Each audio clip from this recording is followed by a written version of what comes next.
Muy buenos días para todas y para todos. Siempre me cuesta trabajo hablar sentado, pero en orden a la disciplina lo haré. Un saludo muy especial a la doctora Adriana Guillén, presidenta de Asocajas, a las directoras y los directores de las distintas cajas de compensación familiar, a los integrantes de los consejos directivos de las cajas de compensación familiar, al doctor Angelino Garzón y a su señora que nos acompañan en este certamen,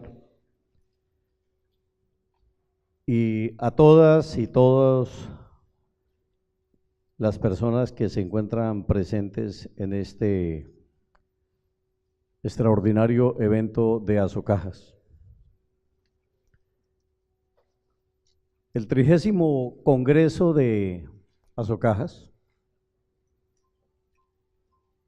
nos recibe en medio de grandes expectativas por el presente y fundamentalmente por el futuro de nuestro país. Y por ello vale la pena fundamentalmente, además de mirar el presente, naturalmente teniendo una referencia en el pasado, pero fundamentalmente observar cuál es el futuro del sistema de compensación familiar y de alguna manera el futuro de nuestro país. 27 millones de seres humanos, 27 millones de personas en este país son nuestro referente en cuanto a lo que nosotros planifiquemos en perspectivas de futuro. Los servicios de las cajas de compensación familiar en una sociedad donde se habla de la necesidad de cambios estructurales y transformaciones sociales, nos interpelan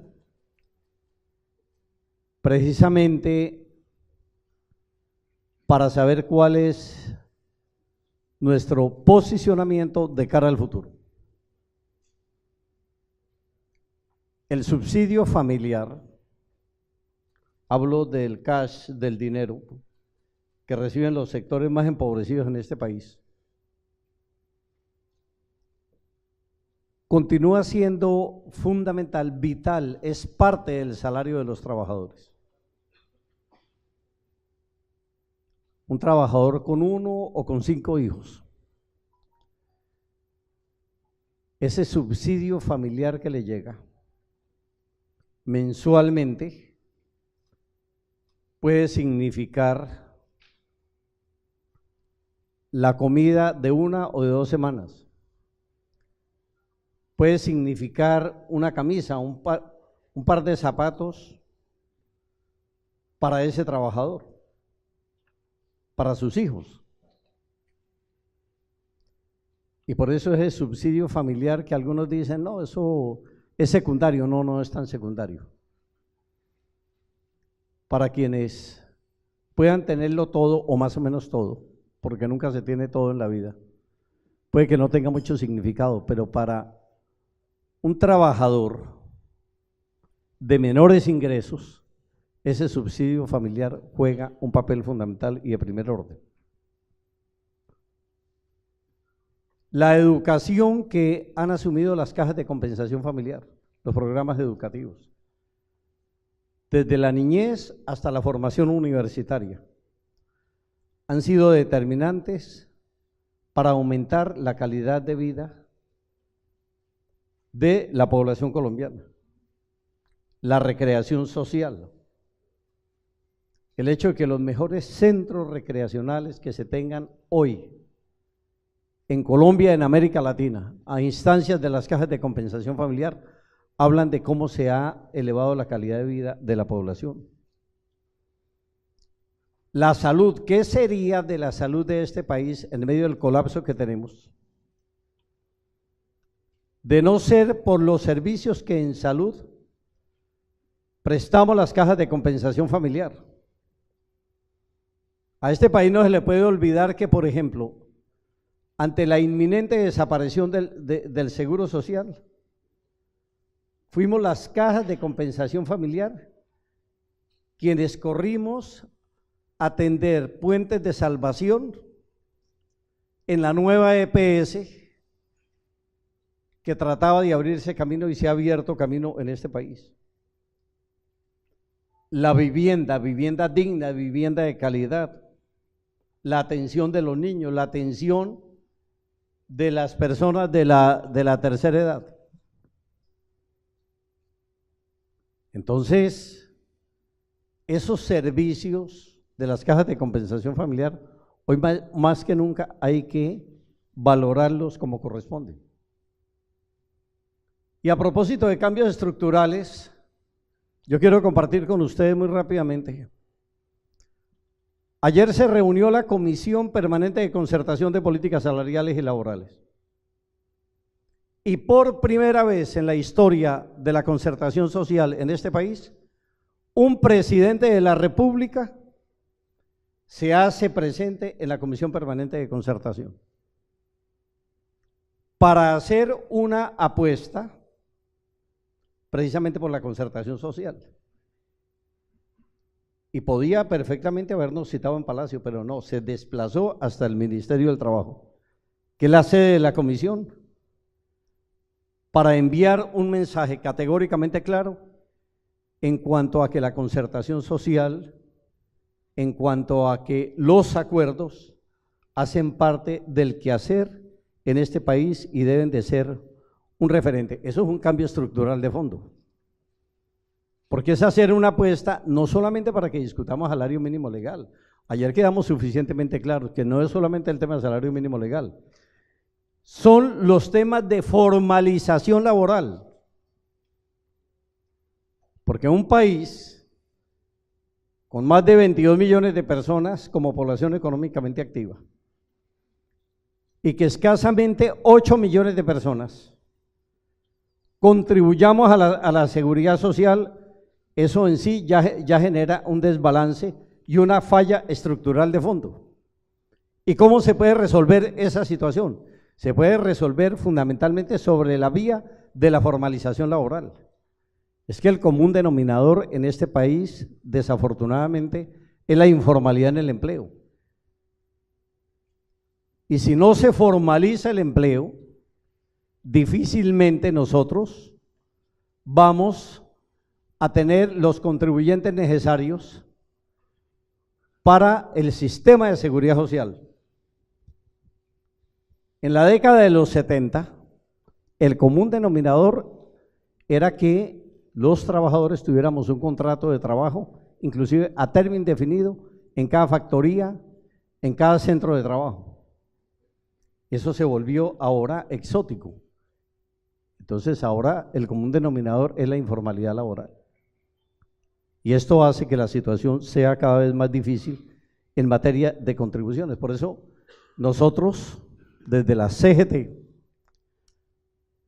asumimos el mensaje de la Presidencia de la República en términos de trabajar muy puntualmente sobre temas de formalización laboral, porque eso aumenta las contribuciones en pensiones, aumenta las contribuciones en salud, aumenta las contribuciones en las cajas de compensación familiar. Pues si el empleo es informal, las cajas de compensación familiar igualmente resultamos afectadas.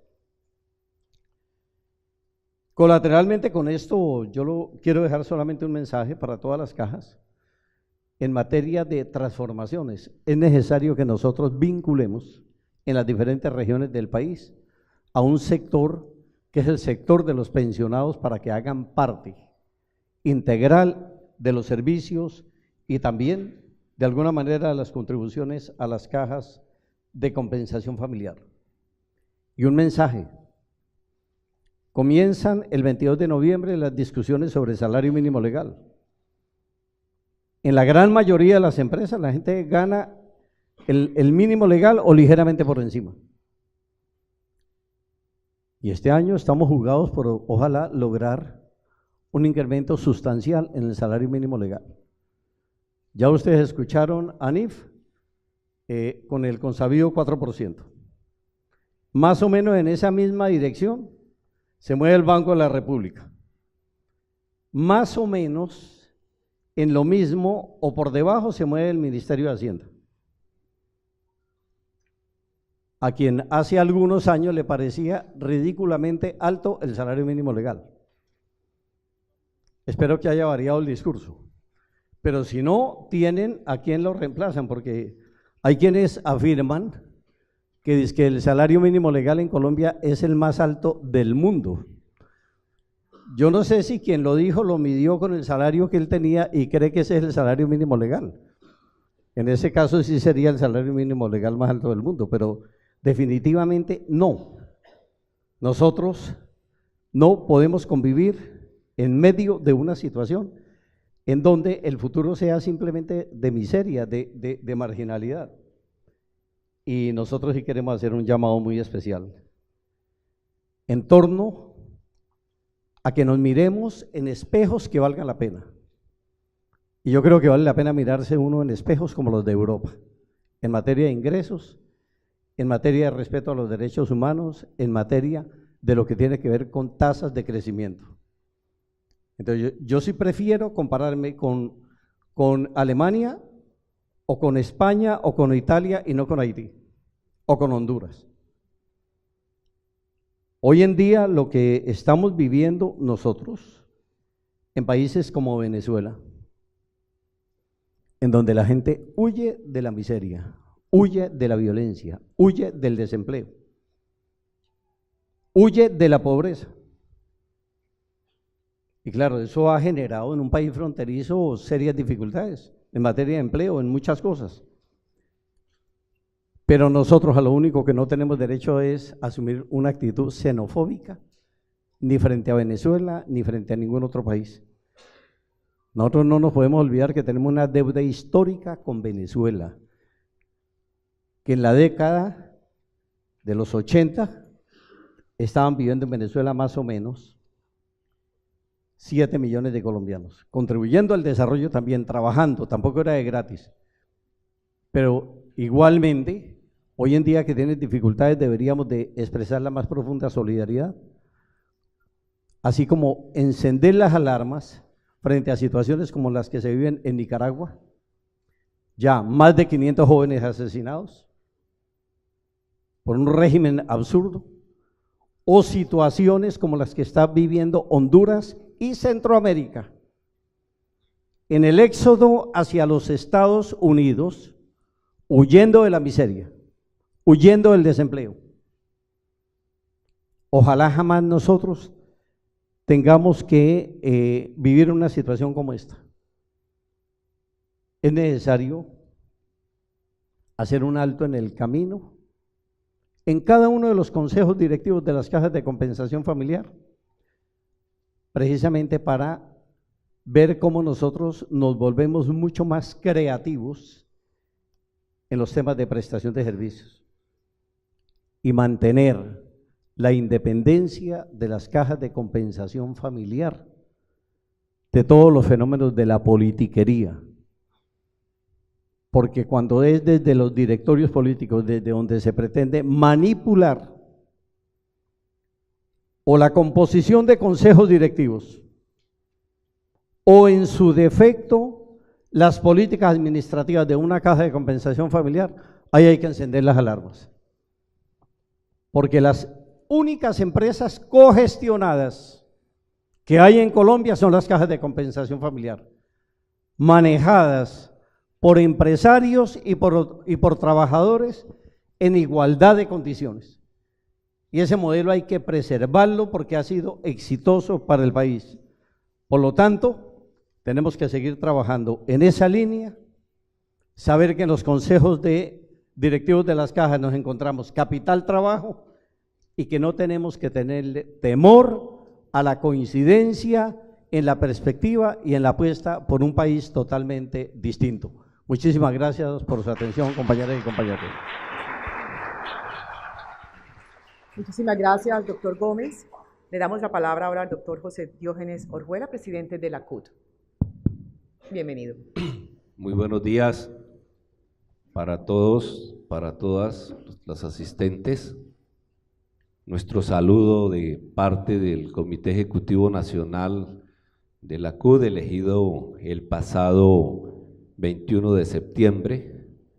325.000 de nuestros cerca de 600.000 afiliados votaron en un proceso electoral en todos los municipios del país en cerca de 7.000 puestos de votación. Me ha correspondido ejercer el cargo de presidente en estos próximos 4 años y estamos en la disposición de contribuir a la discusión sobre todos los asuntos de este país y especialmente sobre el mundo del trabajo y el mundo de los trabajadores. Me da la impresión que al mismo tiempo que estábamos hablando ayer en la comisión de concertación, donde el gobierno coloca como principal tema el de la informalidad, me da la impresión que aquí también ese se estaba volviendo el mismo tema. Y me da la ligera impresión que hay una definición mediática y estratégica del gobierno de colocar ese tema en discusión sin abordar las causas reales del problema. Yo le decía a algún medio de comunicación que la reunión de ayer tenía un tinte trágico, y el tinte trágico, primero es que la ida del presidente fue una estrategia mediática, indiscutiblemente, pero está bien. Pero es que cuando abordamos el debate de las causas de los problemas que hay en el país, entonces las fórmulas que plantea el presidente son complicadas. Reforma tributaria en donde anunció tajantemente que le va a colocar IVA del 19% a toda la canasta familiar. Lo anunció. Entonces eso es trágico. Para la Central Unitaria Trabajadora eso es trágico, ¿cierto? Y anuncia reforma pensional para fortalecer los fondos privados de pensiones. ¿Qué es lo que hace? ¿Qué es el sistema que hace que es insostenible los sistemas pensionales?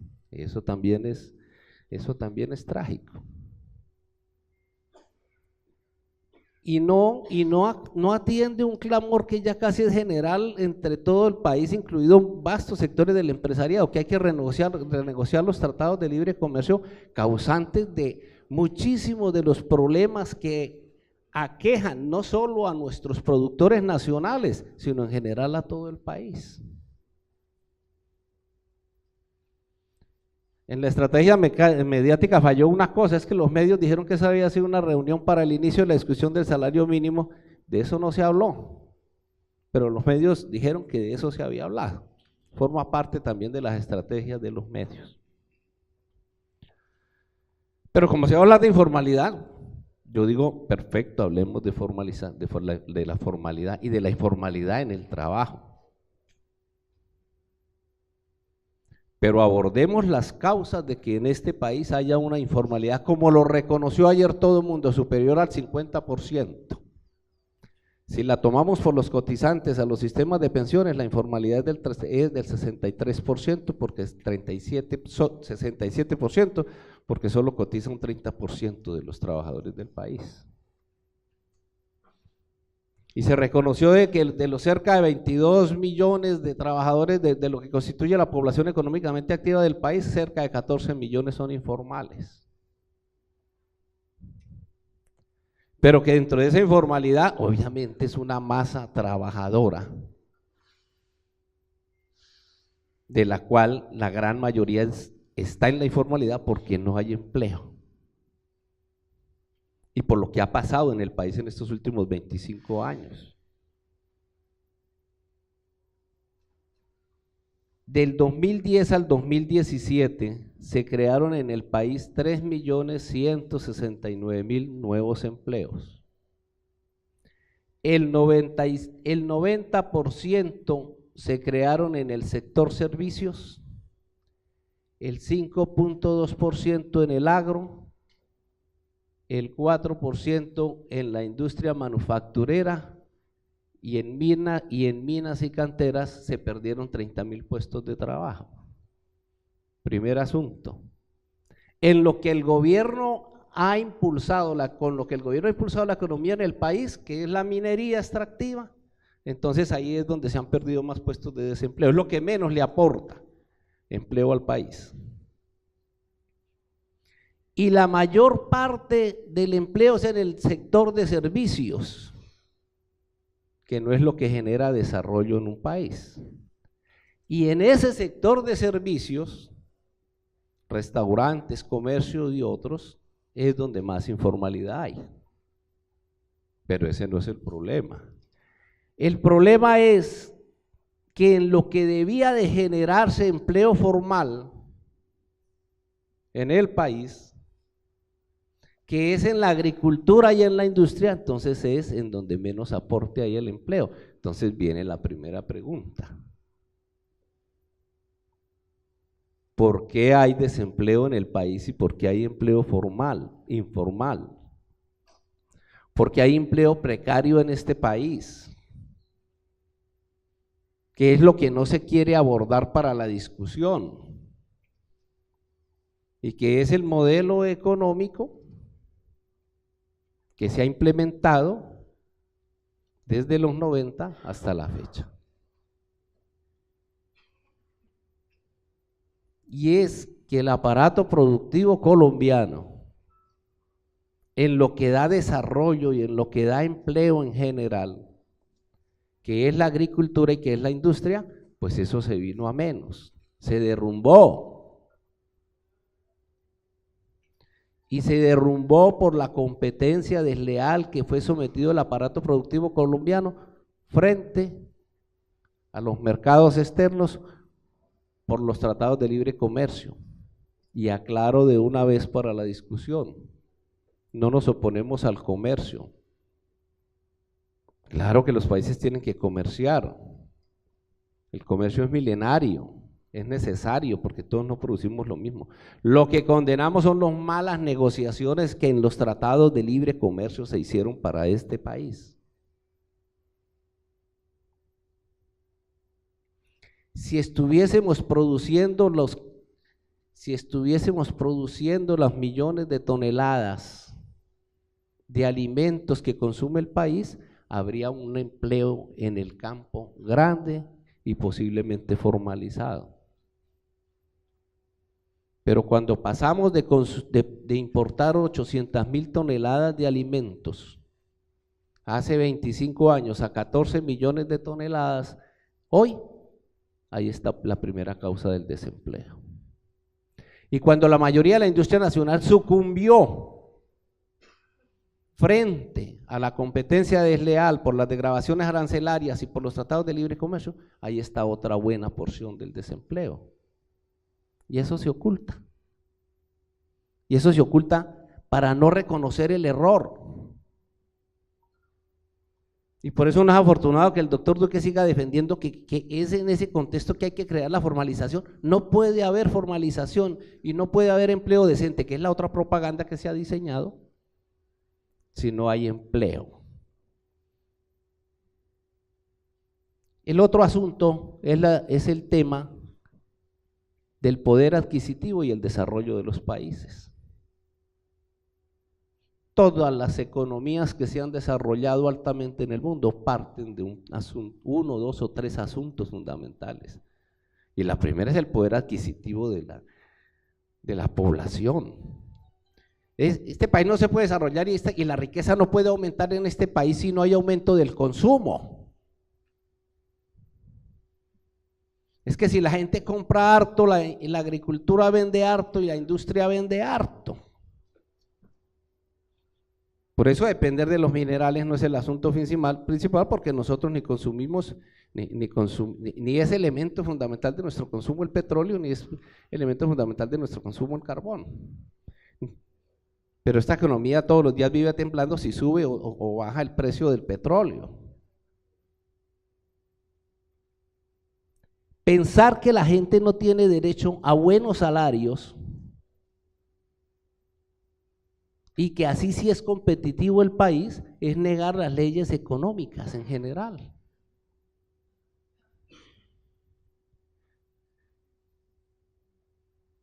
Nosotros decíamos ayer un asunto, en general, nosotros siempre hemos requerido que haya una alza general de salarios, pero creemos que una política de alza general de salarios en una cantidad X de tiempo para mejorar la capacidad de consumo de la población debe ir acompañada de una política de reindustrialización del país, de fortalecimiento de la agricultura, para que esos agricultores y esos industriales tengan la capacidad, con el Estado a la cabeza,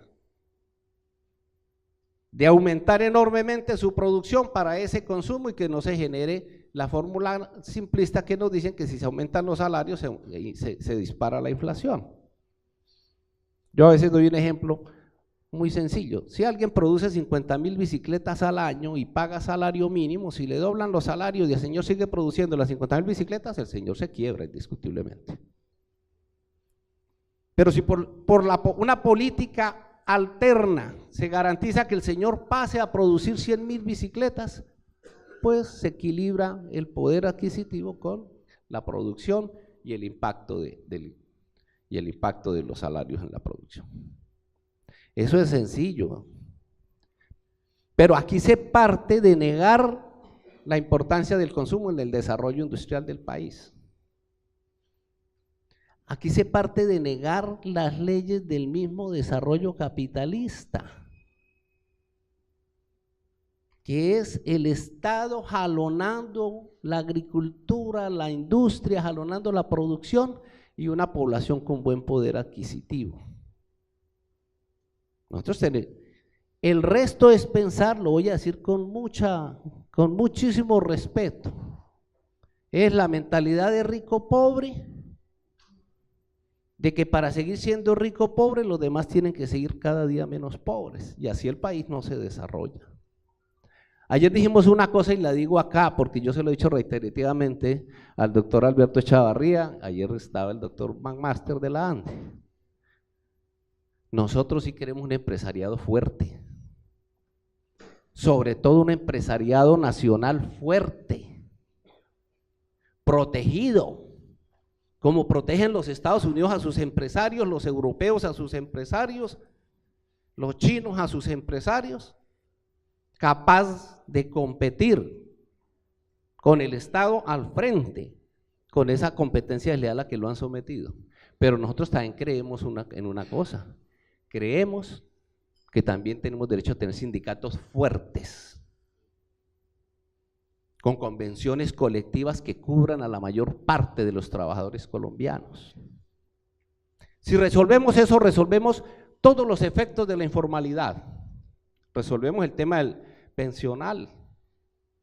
Claro, en España, es que ahora nos pusieron a España de ejemplo y me gusta porque España tiene un sistema pensional público donde cotizan trabajadores, empresarios y el gobierno está al frente, que así nació la seguridad social en el mundo y no el negocio de los fondos privados de pensiones.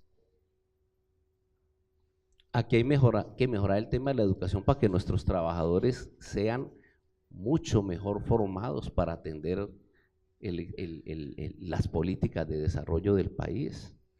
La inversión nuestra en educación, en preescolar, básica, media y universitaria, confrontada con la inversión de la OCDE, nuestras cifras son de vergüenza. Yo fui testigo como duré 5 años y en muchos coincidimos y fuimos con Miguel y con Julio Roberto en el tema del ingreso a la OCDE.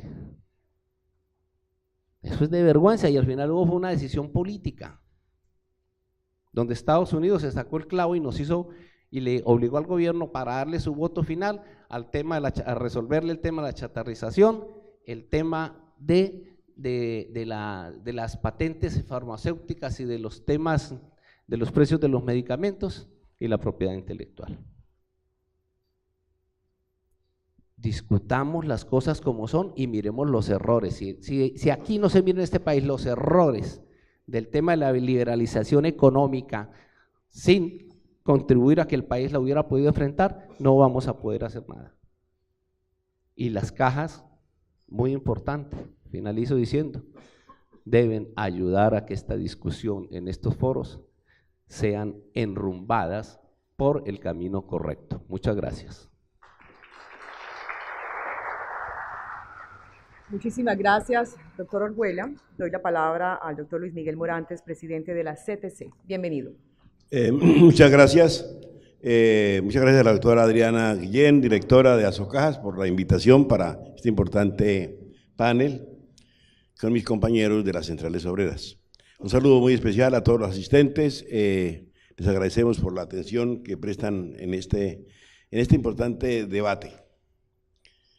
El tema que nos corresponde es el de los trabajadores y la formalización o la formalidad, que siempre ha sido un tema que nosotros reclamamos que debe solucionarse.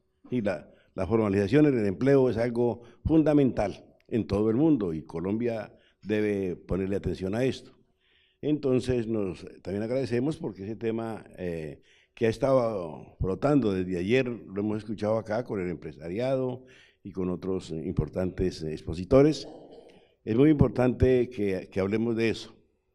Y la frase me parece muy bien, un juego de palabras que nos dice qué es lo que tenemos que hacer o qué le corresponde a las cajas, más bien es lo que uno puede colegir de esto. Encajar en la formalidad el reto de la protección social. Y es que cuando se habla de protección social, todos pensamos inmediatamente en las cajas de compensación familiar, por una sencilla razón. Fue lo primero que hubo en protección social en Colombia y lo único que ha habido, para ser claros. En buena forma es lo único que ha habido de protección social. Hay otras fórmulas, hay otras cosas por ahí que se hacen, pero que no conllevan de ninguna manera a la protección social, ni al desarrollo del país, ni al desarrollo de las comunidades. En las cajas, sí.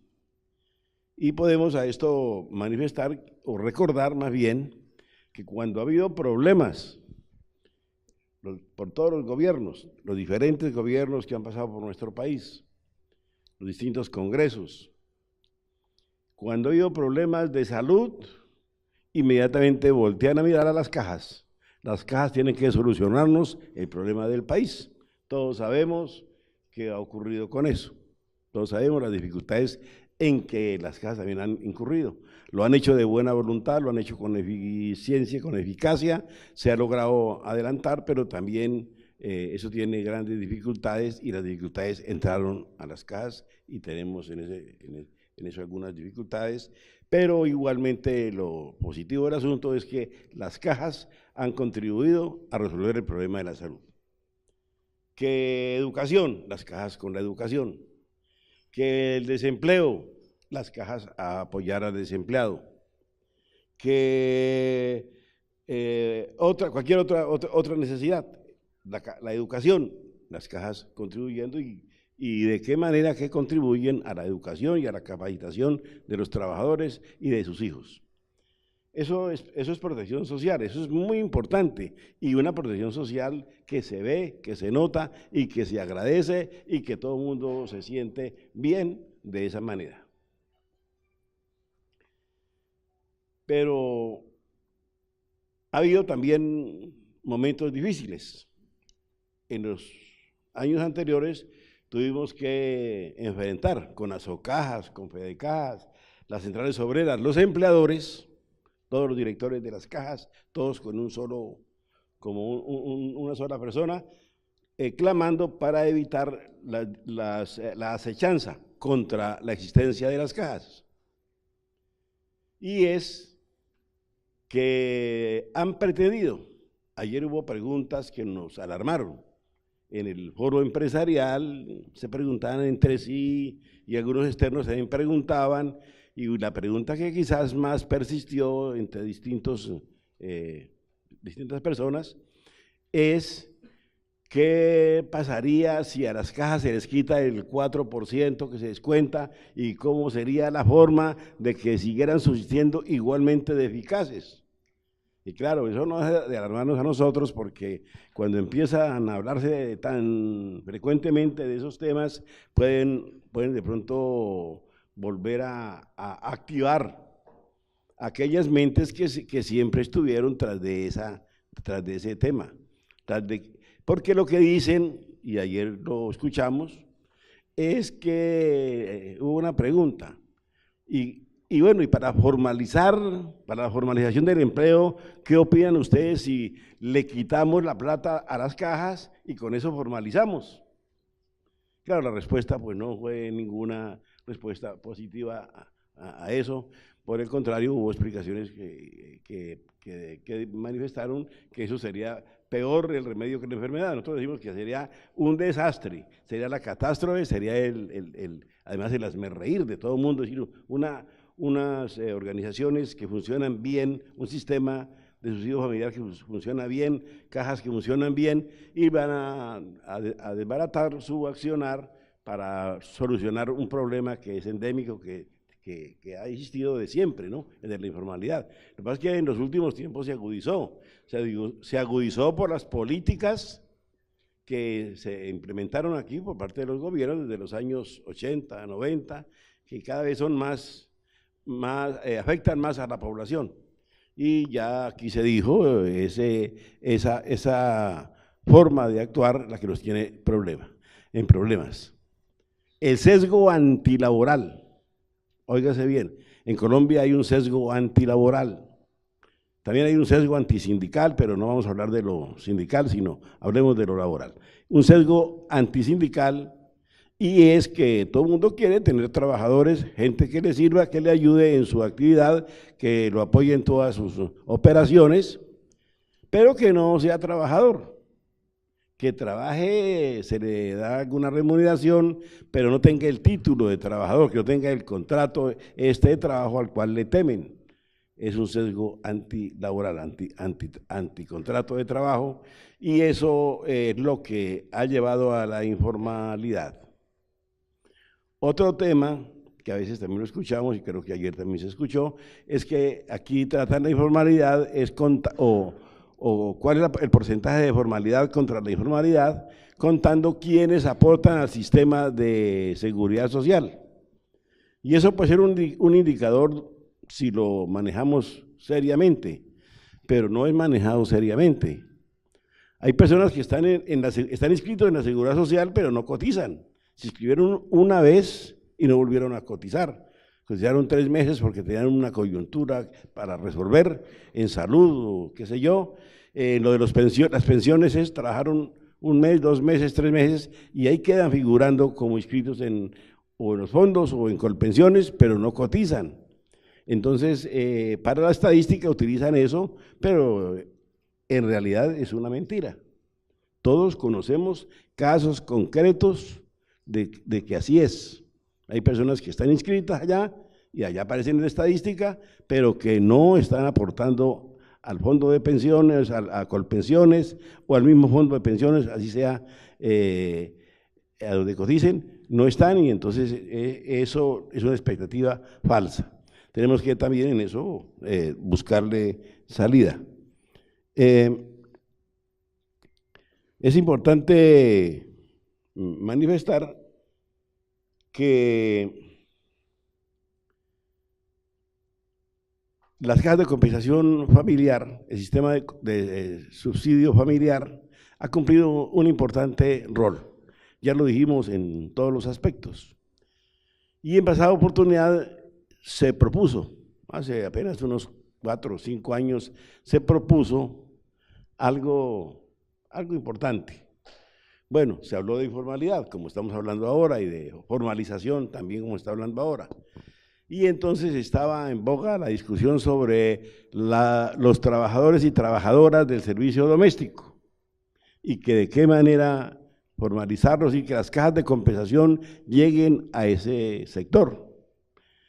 Cuando nos preguntaron, nosotros dijimos que sí, que era absolutamente justo que las trabajadoras de servicio doméstico y los trabajadores del cuidado, todos ellos estén afiliados a las cajas de compensación familiar y también a la seguridad social. Claro que sí.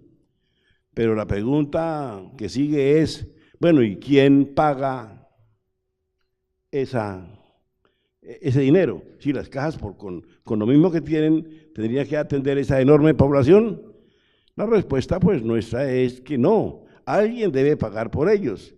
Si son trabajadores de servicio doméstico tendrán un empleador, él es el que debe pagar la cotización, igualmente el de la seguridad social. Finalmente eso se enrumbó por allá y por allá va caminando. También fue coincidente con los taxistas, la seguridad social para los taxistas fundamentalmente, aunque para también otros transportadores.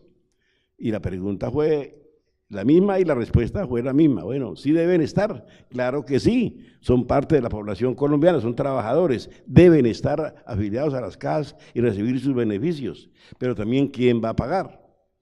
Si manejan un vehículo, ese carro tiene un dueño, el dueño debe pagar. No sé cómo será la solución, pero debe hacerlo. En eso también quedó claro. Ahí no ha habido una solución concreta, no sé cómo está el asunto, porque inclusive también la seguridad social para ellos, aunque hay ya algún decreto, alguna cosa, no ha sido desarrollado suficientemente. Y también vino luego, y especialmente con un énfasis mayor en las negociaciones de La Habana, con el sector rural, con los trabajadores del campo, que ayer escuchábamos nosotros muy bien algunas explicaciones del presidente de la SAC y de otras personas de la forma como ellos trabajan, como es su modalidad. Los que procedemos del campo sabemos que es así, ya lo sabíamos desde niños, pero es bueno que aquí todo el auditorio sepa que así es, como él le explicaba, de que un trabajador en el campo le trabaja a mediodía a un patrón, otro mediodía a otro, el martes a otra parte, el miércoles va a otro lugar, la siguiente semana va a otra vereda, y entonces es bastante complicado.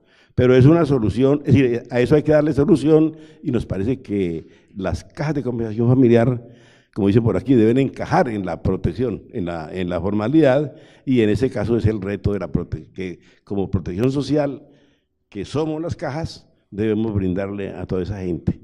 En lo del campo, complejo será, difícil será, pero el campo produce.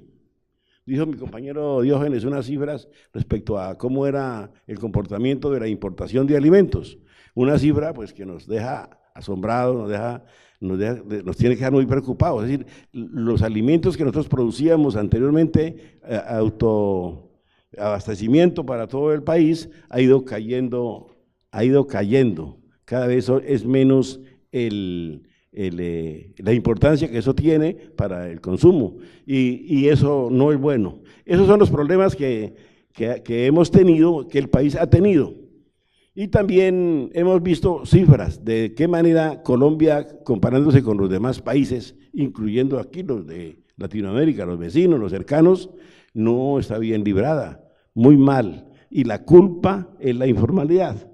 Por esa razón yo creo que el tema de discutir esto y la formalización sí debemos hacerlo, buscando las causas de lo que ha ocurrido y buscándole solución, dándole solución. Para eso se requiere voluntad política de los empleadores, voluntad política del gobierno, voluntad política de los trabajadores, que dicho sea de paso, la tenemos toda y estamos dispuestos a contribuir, a discutir y a buscarle salidas. Esto no es de echarnos la culpa el uno al otro, aunque sabemos que los trabajadores no somos los culpables, pero en vez de estar en eso, hacer propuestas para solucionar de una vez por todas el principio de los distintos males que tiene Colombia en cuanto a la protección social, en cuanto a la seguridad social, en cuanto a la justicia social, y salir de ese puesto deshonroso de inequidad que tenemos en todo el mundo y que somos también el primero de América, incluyendo que aquí hay algo que no se puede quedar, y es que la protección social del sistema de cooperación familiar también debe apoyar a los migrantes, como en el caso de Venezuela y por supuesto de cualquier otro lugar que ocurra, y también a los desplazados de nuestro mismo país. Les agradezco mucho por la atención. Muchas gracias, señora